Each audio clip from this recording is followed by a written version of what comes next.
Good morning. My name is Umang Mathur of class 12C LKSPS. Today I am going to explain a topic of class 12th, that is tuples. So let's get started. Tuples. Tuples are one of the data structures represented by round brackets.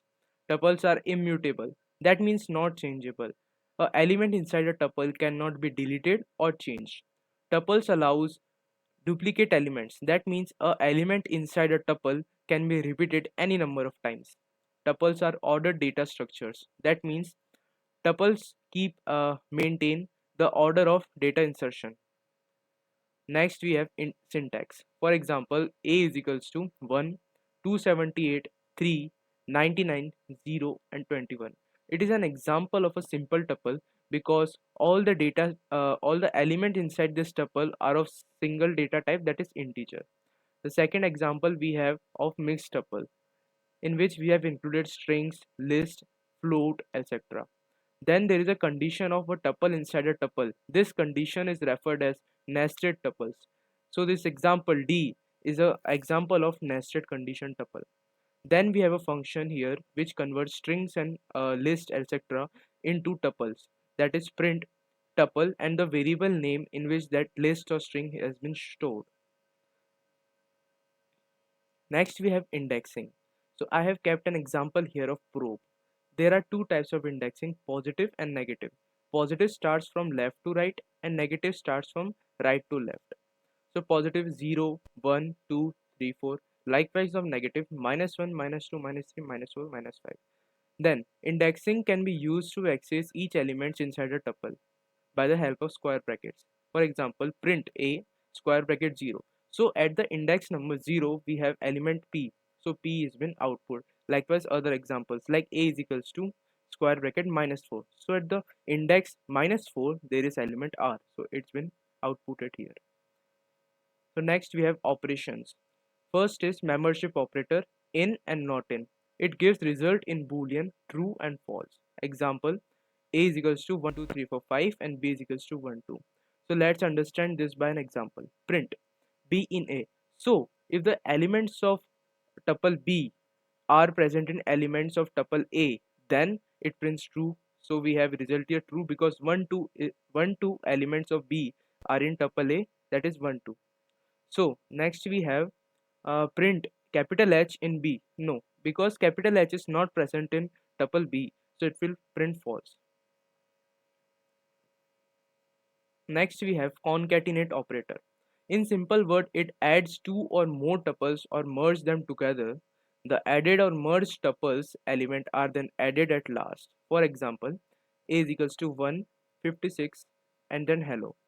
Z is equals to 10, capital Z and 2. Print a plus Z. Its output is 156 hello, then the elements of tuple z, that is 10 capital Z and 2. This is because the z tuple is here. If the z tuple would be here, then the elements of the z tuple would be have in the first. This is the meaning of concatenate operator. So next we have replication operator. In simple words, it produces the elements of given tuple number of times defined by the user. This means it just copy paste. Z is equals to 10 and capital A. If we print Z multiplied by 3, or it is same as print 3 multiplied by Z, then it produces the result 10 capital A 3 times. It is same as copy paste because here replication operator is copy pasting these two elements 3 times.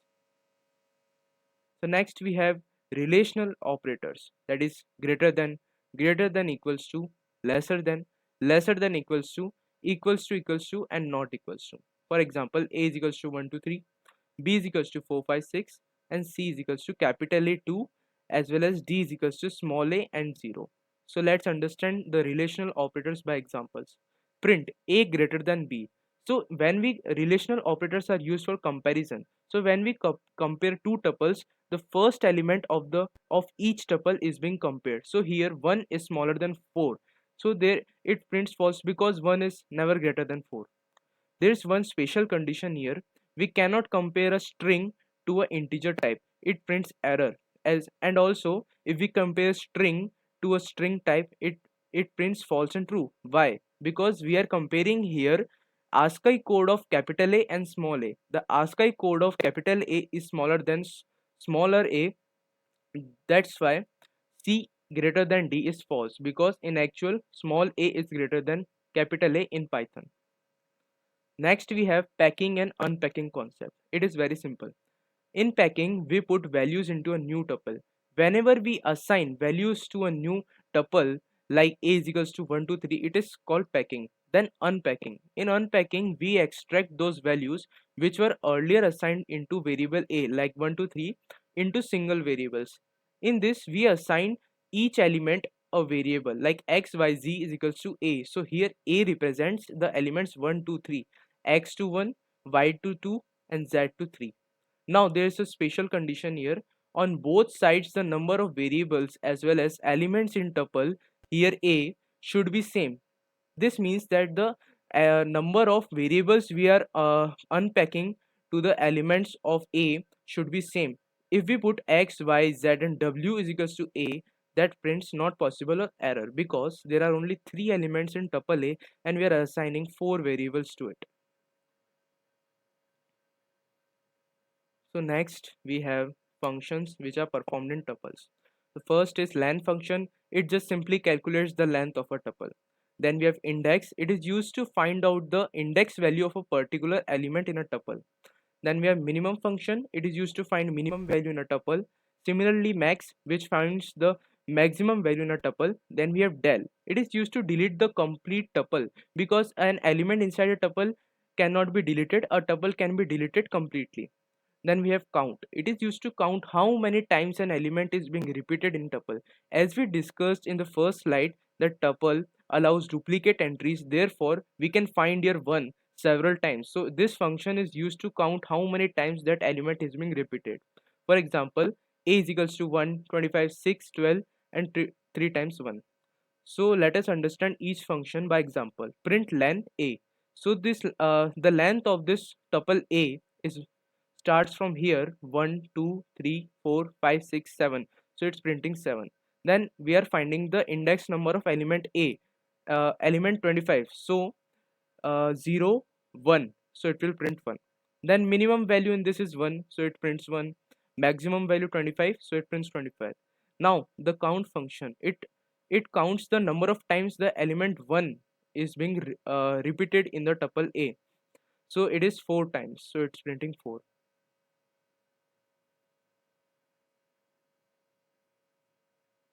At last, I would like to thank all of you to watching my slide till here. I hope you will understand all the concept I have placed in this slide and explained to it. Thank you.